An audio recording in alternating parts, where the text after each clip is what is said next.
If you own the story, then you get to write the ending. An enticing quote there from Brené Brown.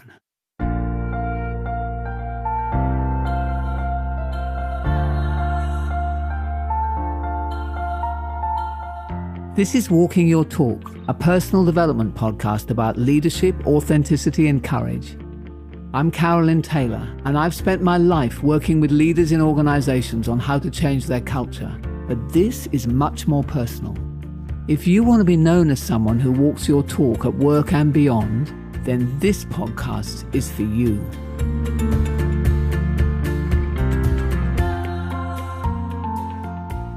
This is the beginning of a series on empowerment. And I chose this topic, as I do every topic, because I have several clients I'm working with whose organizations are striving to embed empowerment in their culture. But something happened different this time as I was going about doing this. And something I perhaps haven't shared with all of you is that I'm on a bit of a personal journey with this too, as I go through each of these topics and really think about what does this mean for me? So this time I did what I often do, which is to look up in a dictionary to see what the word empowerment actually means. And as I did so, I found this outrage welling up inside of me when I looked at the definition. And I realized that I think I've been, and many organizations have been thinking about empowerment in the wrong way. And many of us as individuals have, in a sense, given our power away to the very concept of empowerment. So let me read you the definition of empowerment from the Merriam-Webster dictionary, and I'll show you what I mean.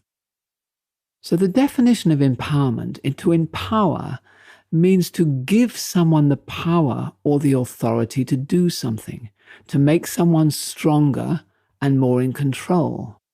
And empowerment is the granting of a power or a right or an authority to perform various acts and duties. It's a mandate or a license to act.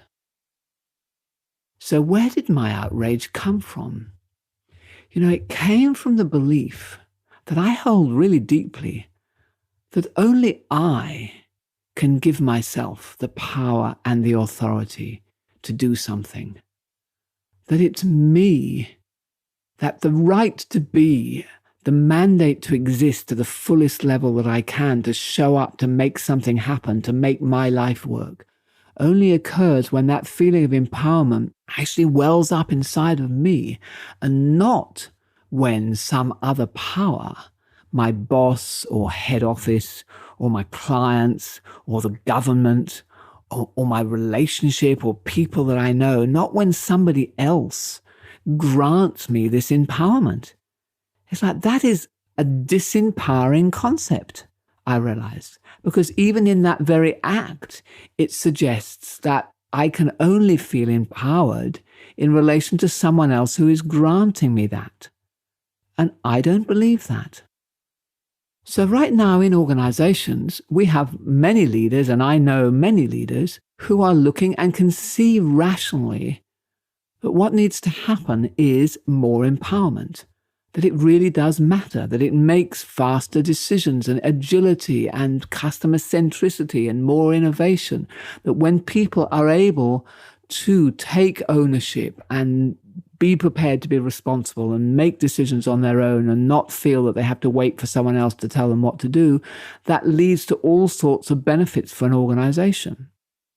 And at the same time, we have many people working for organizations, both big and small, who feel frustrated and who feel disengaged because their job doesn't give them the resources and the power to make decisions, and they don't feel recognized, and they feel micromanaged, and they feel like it's all about the numbers.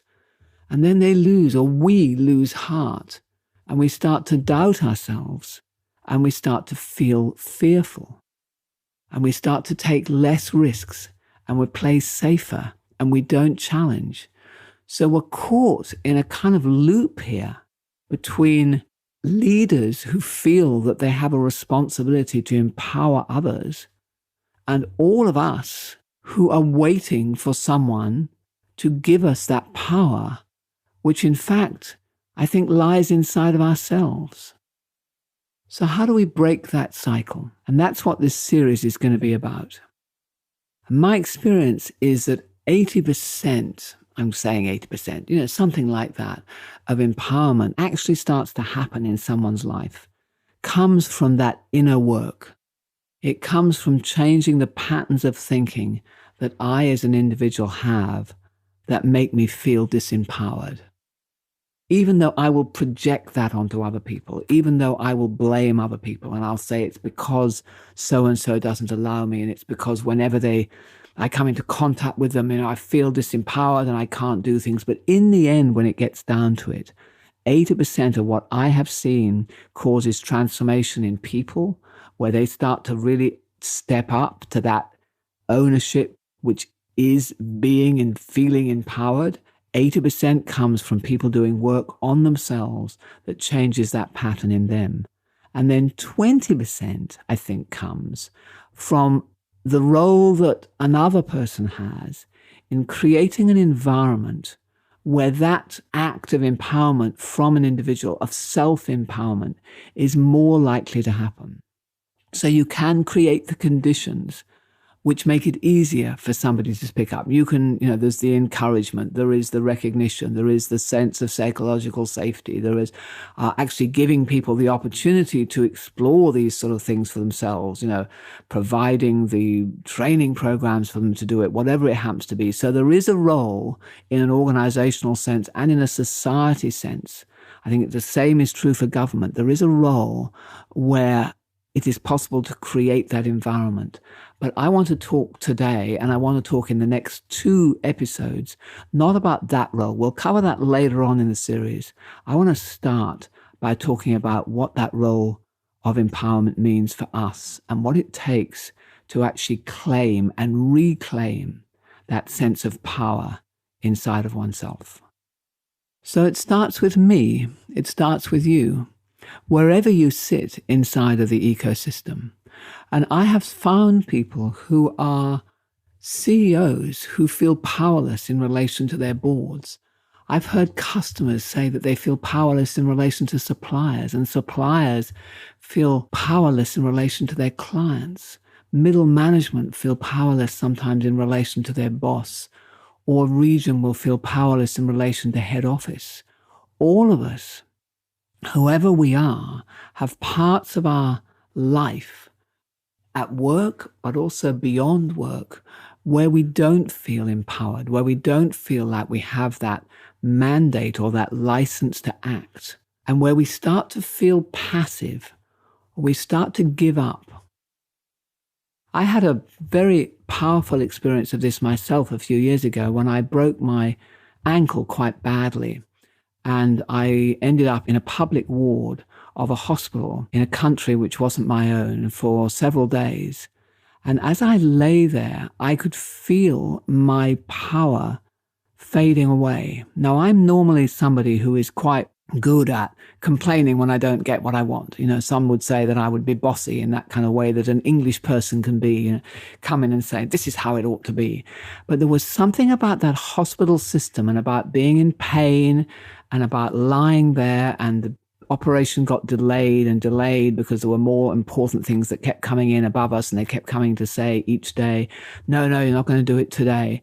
And, I was probably on some kind of painkiller, and gradually I found myself becoming how I felt that they wanted me to be, which was passive, which was somebody who wasn't going to complain and wasn't going to stand up and make a noise. And it was hard to even find somebody who had any authority to make any decisions. And it happened over just, 1 or 2 days. It was an extraordinary experience where I ended up feeling really disempowered. And the system and the way it worked had got to me.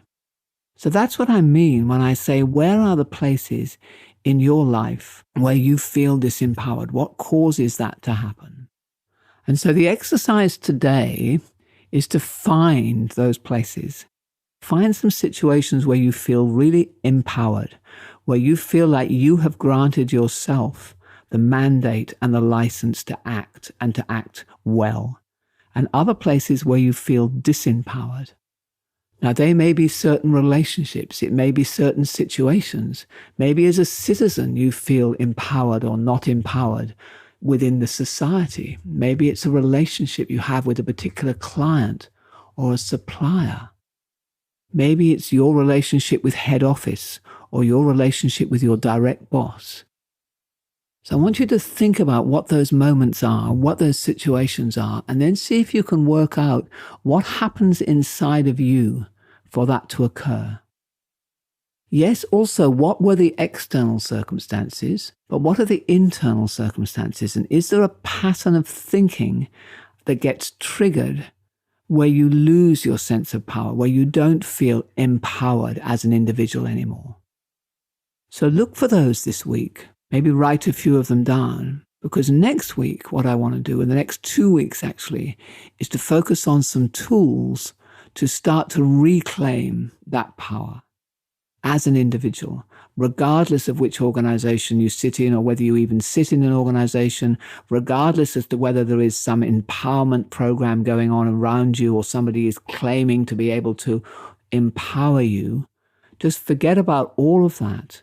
We're going to focus on what does it take to you to reclaim that, because that's the place that I believe empowerment needs to start.